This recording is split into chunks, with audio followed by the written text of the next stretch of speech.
If you love the drag content and all the exposed, make sure to hit that subscribe button right now and also turn your notifications on. Well, they were introduced to many of us on season 2 of RuPaul's Drag Race UK, where they shocked us with their dramatic exit, leaving us not fancying a slice, but fancying the whole thing. Their name's Ginny Lemon, and they're about to be exposed. Hey, Jenny. Hiya, Babs. How are you doing? I'm good. How are you doing? Yeah, I'm fabulous. I didn't realise that we're starting now because we've been gossiping for half an hour. I thought you were filming all that crap. I've got to do it all over again. All over again. The world will never know what was said out of Ginny Lemon's mouth. I'm knackered already. Now, Ginny, you were born and raised in, how do you say this? Is it Worcester? I tried. Try it again. Try it again. Worcester. Worcester, yeah. Worcester. I mean, it's spelled Worcestershire, but it's just Worcester. What was it like growing up? Well, I mean, it's pretty much in the sticks. We're kind of at the arsehole end of Birmingham. So we're kind of in between the Cotswolds, a little bit near Wales. So we're kind of nowhere and everywhere at the same time. So there wasn't really a kind of solid base of a queer community in Worcestershire. Unfortunately, until the past couple of years, when I've been working very tirelessly with the local councils and the community to create Worcestershire Pride, which has been running for 3-4 years now. So eventually we're getting there now. The awareness is there, but most of the time I work in Birmingham, which is just about half an hour away in the car. So, I call myself the Queen of the West Midlands. What were you like when you were a little child? I was a bastard. Really? An absolute bastard. Honestly, I was a big fat kid and I was a bit of a bully and I was so full of anger. You wouldn't believe it. Like I was so full of anger. So to begin with, anyway, and then went to high school and then everything started to get a bit weird and trying to sort everything out. And I was a bit like, what? But I was always very, I was never really beat up or anything like that because I could always look after myself and protect myself. So people were always a bit scared of me, I think. But it kept me safe, so fabulous. When you say that you were angry, like what would you get angry at?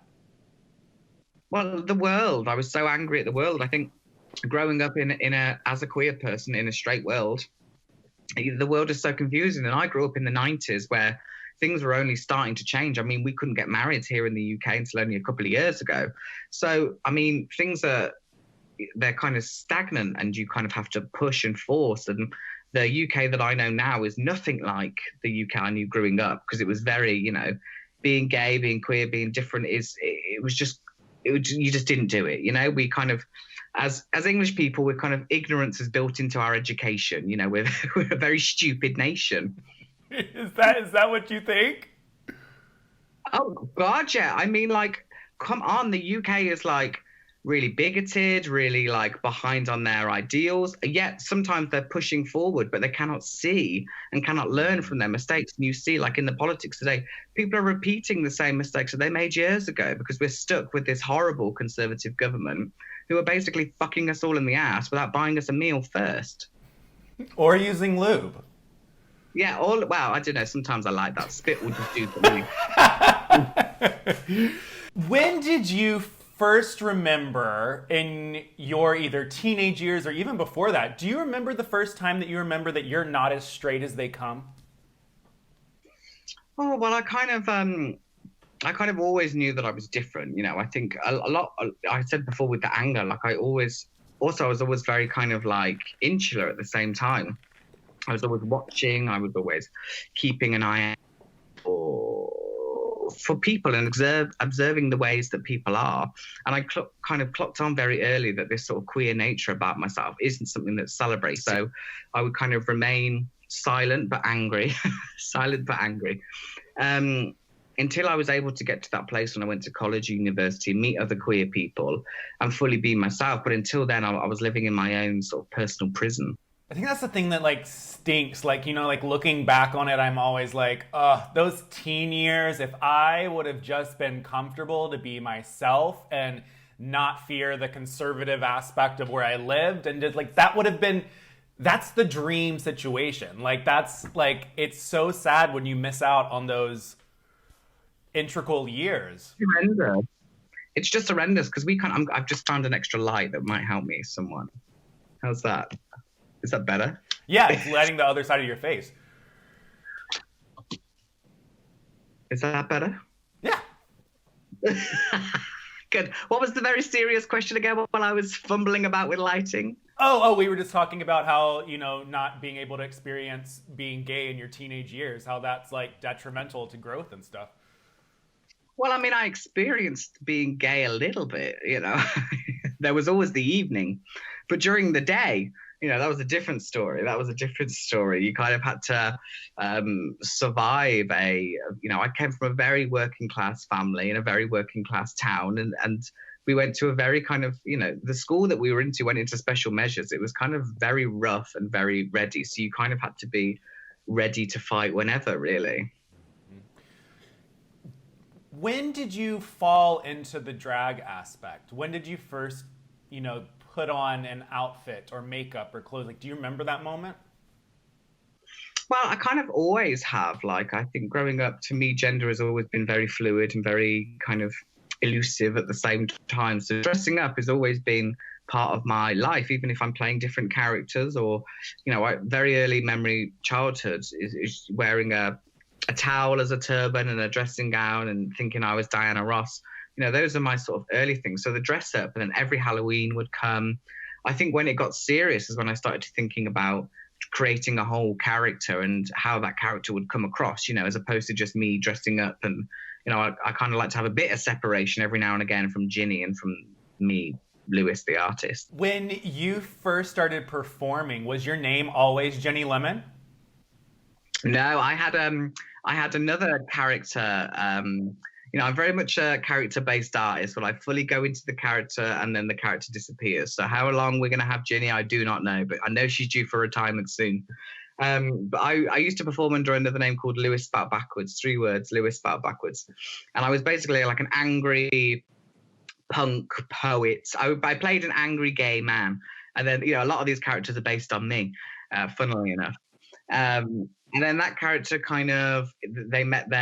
they mysteriously disappeared. It was a mysterious disappearance. And then Ginny started to appear as a way of, I started doing drag in 2016 when my sister died.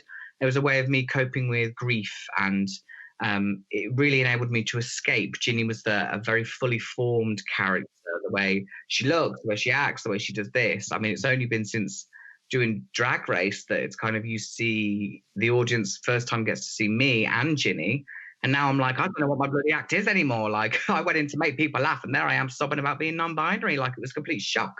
So yeah, I mean, I have been a different name before, and Ginny is now, and then what the future holds, I don't know. But I mean, Ginny is knackered, Babs, knackered.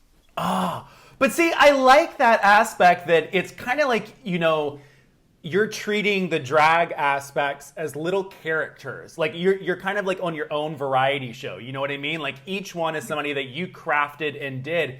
And I think that that's actually really cool and really interesting. And it kind of like lets me understand more into your world as well. Because, you on the show, a lot of people are like, oh, was it an act? Or why isn't this drag? Or what's this and that? Mm-hmm. What do you say to people who say that your drag isn't drag? It's not drag. It's better than drag.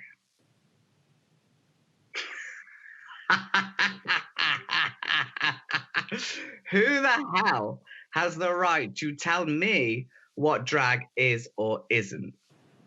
Have these bitches been on RuPaul's Drag Race? No, I have. So nobody can tell me what drag is or isn't. Drag is what it should be for you. The same person telling me that my isn't drag, saying that women shouldn't do drag, that trans people shouldn't do drag, that anybody shouldn't do drag. They can all go fuck themselves, and anyone can do drag, and anyone can do what the hell they want. As long as they're not hurting anyone else, you do you, hun, and I'll just keep doing me. And if somebody doesn't think that I'm not doing drag, then I'm a bit like, why are you so insecure thinking about my drag when you should be looking at your own shitty drag? Because, baby, The amount of drag queens out there, they are 10 to a dozen. I look at half of these girls that have been on Drag Race and they blur into one.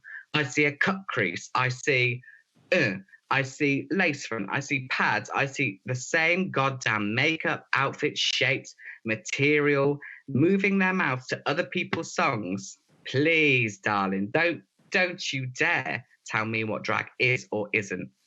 Check yourself. Watch yourself. I love that answer. I love how real you are, Jenny. Like, that's like, chef's kiss. Baby, and you... at this point, I don't give a shit. Do you know what I'm saying? Like, I've just been on national television in lockdown. I've been promised the world, and the world has been taken away from me. So I don't give a shit, you know? I have literally got to the point of, like, I'm going to do me from now on. I don't care what people say online about me. Like, whatever. They're still talking about me. I mean, they're still talking about me. Some of the other girls are not talking about, you know. Mm-hmm. They're talking about me. They're talking about Bimini. Good. Thank you. Series done. And I mean, that is true too, because even with the preview that they showed for the last episode, you know, you had your face moment that started going all over Twitter. I'm like, Jenny is here to stay. Like, true winner of season 2 of Drag Race, right? Well, I mean, let's be honest. RuPaul has never said Ginny Lemon sashay away. So I could still win the crown. You could. Technically, if you look at your things, you know, if the fans out there want to read it away, then I've never been told to sashay away, baby. Never. Hiya,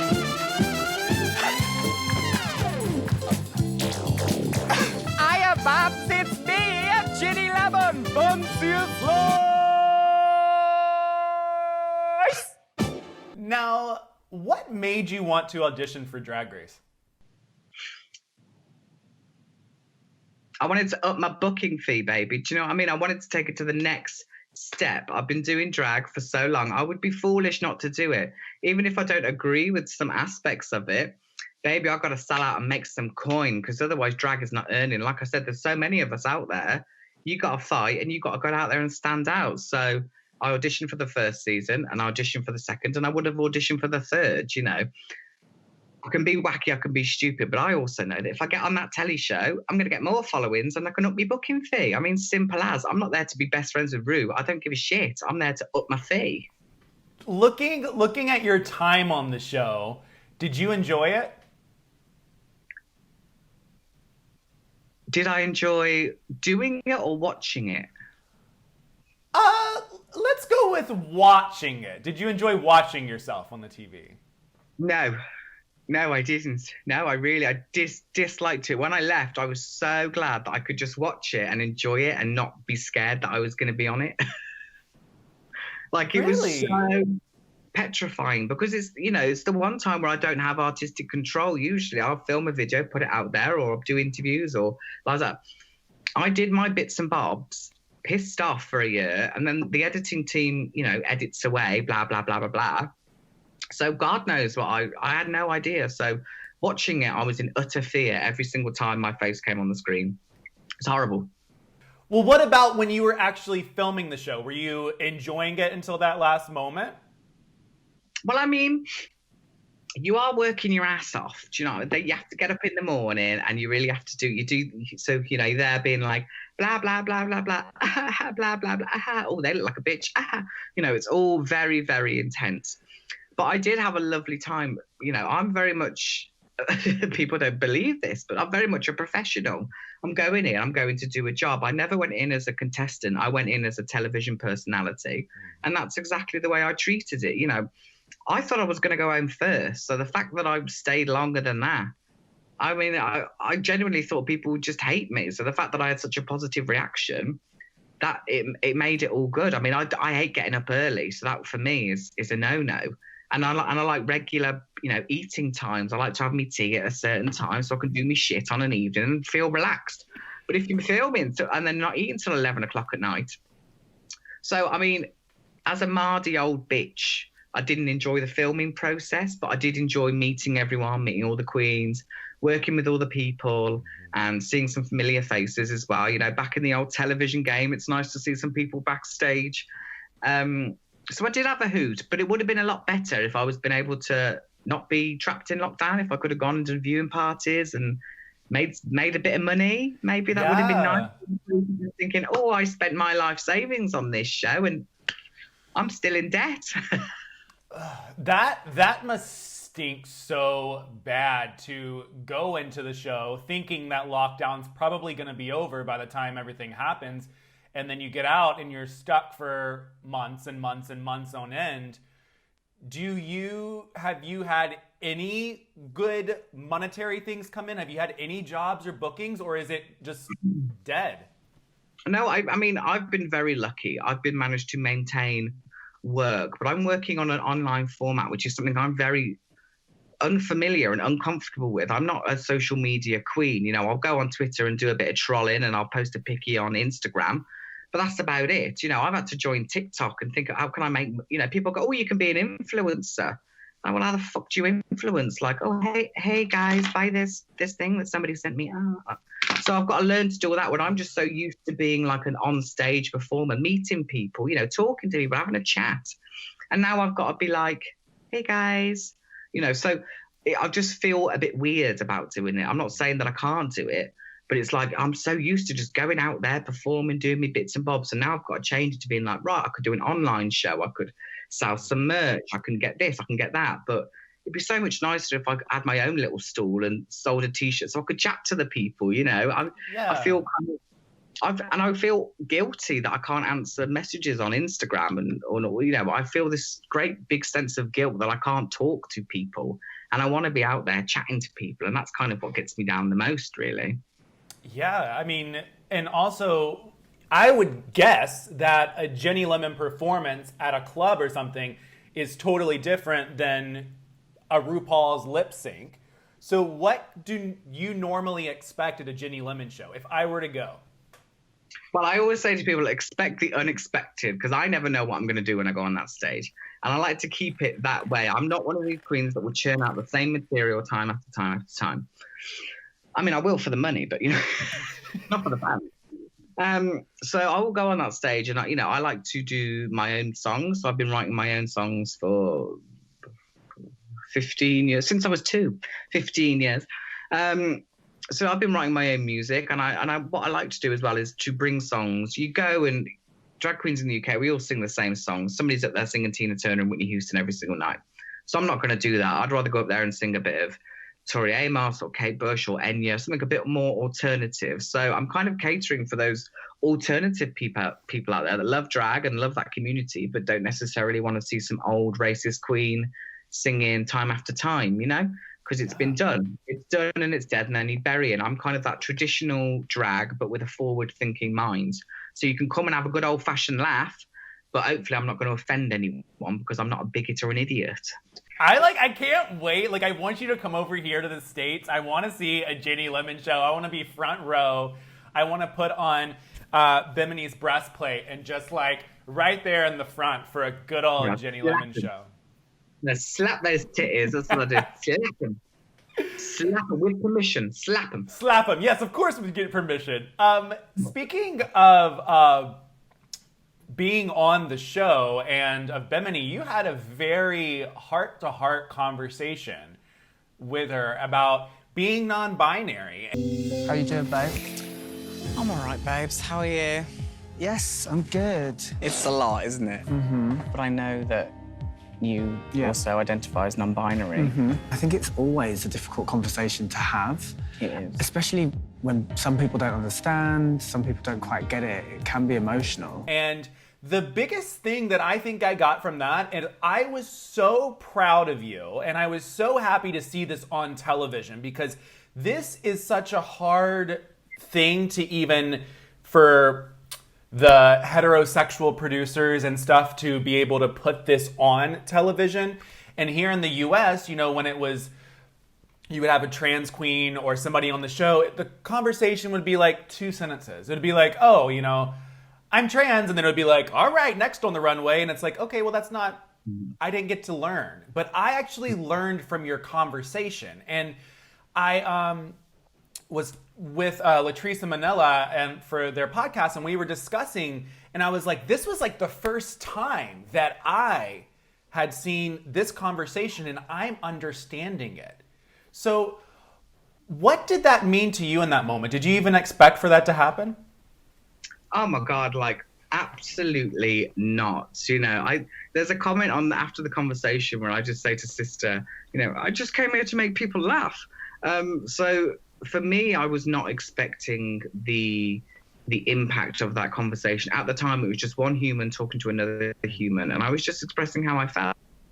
I didn't realize for a long time, to be honest. I mean, even now, it kind of daunts me a little bit, the impact of that conversation. I had people saying to me it was the first time that conversation's ever been had on television. So, I mean, that's making a bit of history, right? So I wasn't intending to do that. So having to watch that back was one of the most difficult things in my life. I mean, seeing myself cry on screen, I was like, oh my God, this is traumatic. Said, do Drag Race, they said. It'll be fun, they said. And then, but my response kind of didn't matter when I started seeing the whole response from the public and the world. Like I said, I had messages on Instagram. I get them now, people seeing the episode. Even this morning I looked and I can't reply to all of them. There are so many, and I didn't realize that people needed this conversation. So, I'm usually like a mardy old gobby bitch, and I'm just out there having a laugh and doing my bits and bobs. But now I kind of feel a responsibility to be that voice and to talk about being non-binary in a very approachable way. I'm not going to get pissed off if you use the wrong pronoun and call you out on Twitter, blah, blah. I'm more about education and conversation than cancel culture. I want to talk. I want to get out there and talk to people. So I want to use this platform now to not only do my silly art bollocks, but to also show visibility so other people can get out there and do things. Because ultimately that moment wasn't about me anymore. Like, I saw it and I thought, well, this has a greater meaning, so I need to follow that meaning as an artist. Yeah, and I think that one thing with our community is that when you are struggling with your own identity and trying to figure out who you are, you kind of forget that there are other identities besides you. So being able to see that was just like, wow. And that, makes people want to research. And I'm very glad that you had that conversation. And if there's one thing that I took away from the show, was it literally was more knowledge. And I absolutely love that. So thank you. Well, thank you. Well, thank you. I mean, that's great. And I hope people watching that kind of take that message from it, basically, and to be themselves and to just not come out, but just to be themselves, just to live life. And if you want to break free from the binary, you break that binary, baby. Like, there's the only person stopping you is yourself. So I think just go for it.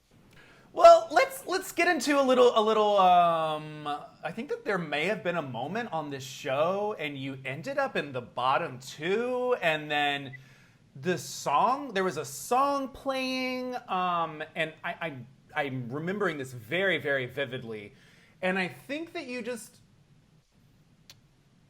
walked out.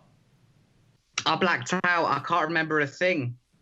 It was only until I was washing the cum off my hands I even knew I'd gone. When did you know that you were going to walk off? Oh, the moment I did it. The moment you did it. So it wasn't like you thought about it right before the lip sync song. Did you actually think you were going to lip sync that song? Well, I'll be honest with you. I didn't think I was going to be lip syncing. I thought I was going to be winning because I was amazing in the challenge and they couldn't have edited it another way. I was hilarious and I did the thing I needed to do. I mean, my outfit was a bit shaky, but all my outfits are a bit shaky. That's very on brand. But no, I was quite. I've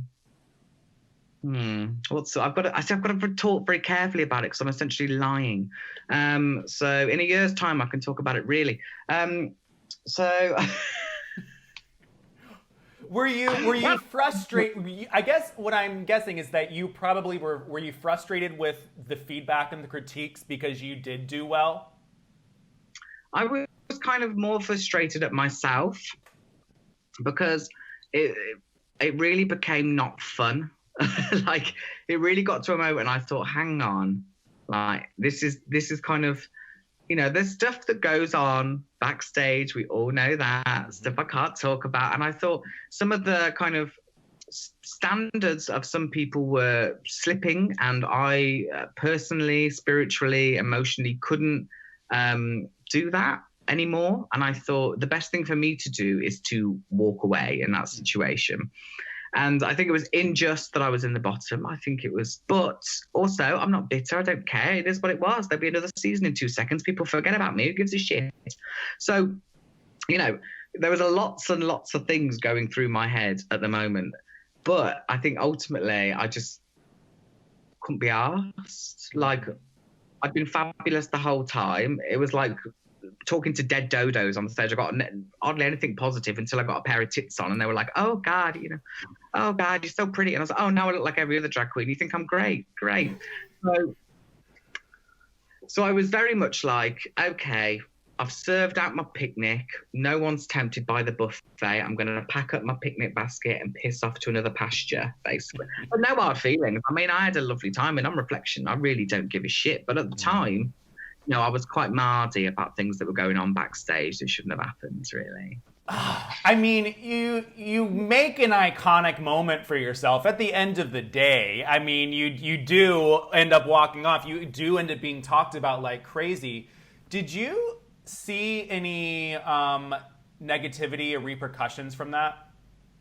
No. I mean, I saw like a few, I don't know, teenagers just having a little whinge, but I was like, babes, it's a telly show. Like, I went out there and I know I was going to be criticised as well. So I kind of was a bit like, it's only, I mean, it pisses me off when people get a bit personal and they get a bit nasty. But if people hate me or hate the character or think, you know, I should be shot dead because of what I've done, then that's their own opinion. I mean, opinions are like arseholes, and most people have one. Yeah. What do you say when people say that you walking off took somebody else's spot? What do you mean took somebody else's spot?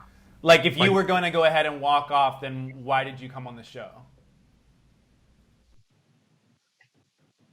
I mean, I'd say, who gives a shit, babes? Why are you asking me that question? Like,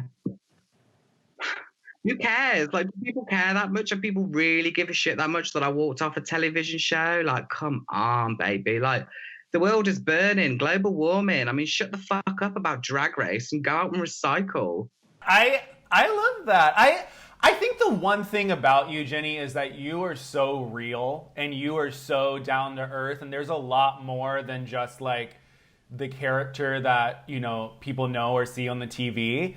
And you have to know your own truth too. So if you were obviously feeling a certain way because of how things were going behind the scenes, which I've talked to multiple queens, and a lot of things do happen behind the scenes, you deserve to be treated correctly. You deserve to be, you know, you have your version of drag, and that is you. And, you know, you shouldn't have to form into any type of box or anything. And if it's your time to go, you walk off, you made a name. The end of the day, screw the haters, you know?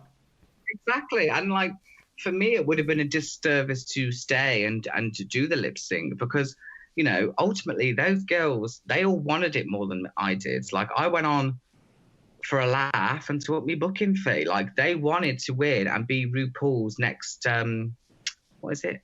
Drag superstar. They wanted to have a random web series on YouTube. Yeah, they wanted that. And then it was like very important to them. And then I got there and I realized that I was on a very different journey. My goal was to get there and prove to myself that I could do that and be taken seriously in a platform that I choose to do it. But also, it's my platform, bitch, and I'll do whatever I want with it. Like, it's mine. Why? I don't understand. Like, it's just a bit of telly at the end of the day. It's just a bit of reality TV. When you watched yourself on the show, did the audience get the real Ginny Lemon? Did we get the full experience? Well, no, because I mean, how the hell can I express the whole Ginny Lemon experience with a bunch of other queens in a dick thing that only lasts, what, 45 minutes, an hour? So, you know, I'm a lot more layered, I suppose. There's a lot more to me than all, you know. But also, there was a little slice of the Ginny life there, but it's never the whole pie because I never know what I'm going to feel like in the day. So I feel like I did myself. I don't walk away thinking, oh God, I made an absolute tit of myself, or I don't regret anything I did, or I don't think, oh God, that was a bad edit, because I don't think I gave them anything to edit in a certain way. I'm a hustler as well. I know what I'm doing, bitch. It's telly. Like, sometimes you got to keep your mouth shut and smile. And I did that. So, and just do a little reaction face and go, ooh, and pretend you know who the celebrities are when they go, we've got so-and-so coming in this week. And you're like, stop. Okay, wait, Ginny. I've always wanted to know about that, because there will be times I'm watching and it'll be like, and today we have Hank Bobbitt. And I'm like, who? And everybody's like, woo! Do you guys actually know who these people are? No, I just pretend. I mean, I knew a few people were, but the rest of the people, I was just like, woo! And then I'd go, who's that? I'd turn to Sister or Bim and go, who's that? I don't watch telly. I don't listen to like modern culture. I'm not involved. So I like to be on telly. I don't like to watch it. Your friendships, with Bimini was a really good one, seeing you guys bond over, your moment. Do you still keep in contact with the girls after the show? Do you guys have a good friendship? Oh, absolutely. I mean, really, it's probably disintegrating a bit more now. People are in top 4 and they're getting a bit bitchier and whatever. But, we have a group chat. We all get on all right. I mean, I don't talk to them every day. I talk to Bimini and Sister the most. Bimini I've been friends with a long time before the show. So to see Bimini do so well and get to the top 4 and hopefully win, and then that's amazing. So, but my new friend has been Sister, that who had a terrible edit. Who she's just so amazing and so funny and so lovely. So I've been able to make a new friend, which has been fabulous. That's absolutely amazing that you can go on there and end up with friendships that could last for a long time. And now that you're in this community too, I mean, once COVID finally stops, I'm sure that you're going to be like buddy old pals with the US queens too, which will be pretty cool. Well, I've been working with a lot of the US queens for a good few years. I've been the little circle underneath, when they get somebody who's like mildly famous in the UK to support. So I've been that, 150, 200 pound gig in the little circle. So I've been performing with a lot of these girls. And I mean, 2 of the girls in particular I absolutely love. Detox, who is amazing to work with, such a lovely person and a good laugh, and just truly we message every now and again. And also Pearl, who is again just a diamond, and Pearl diamond. It was just like absolutely gorgeous, and we message every now and again. And I mean, people like Manila I've worked with, and they're just really, really. I've worked with some absolute dickheads as well, but some of them are really, really nice. But I mean, some of the American queens, fuck me, their ego is out of whack. Like, oh my God, they think they are literally God's gift. And I'm there, because I remember, an elephant never forgets, that I'm there doing that shitty, 200 pound gig or whatever it is, support act. They're looking at me like a piece of shit. And I'm like, bitch, I'm a Rue girl now. You'll be supporting me one day. So you want to change your act. And I think that is not a way to treat people. When I'm backstage, I treat, a superstar as much as I would treat bar staff. I would treat them exactly the same, because we're humans and we deserve to be treated that way. So some of these American girls need to get their fucking egos in check, because they come over here acting as if they are God's gift. I'm like, babes, you're getting paid $1,000 to move your fucking lips to somebody else's song. You ain't much, baby. You just been on a telly show, When you were also on the show, you mentioned that you suffer from fibromyalgia. I can't even say that right. Yeah, fibromyalgia. Right. Has that affected your drag in any way? Like, has that affected your performances and stuff? Is that difficult to deal with? It's very kind of...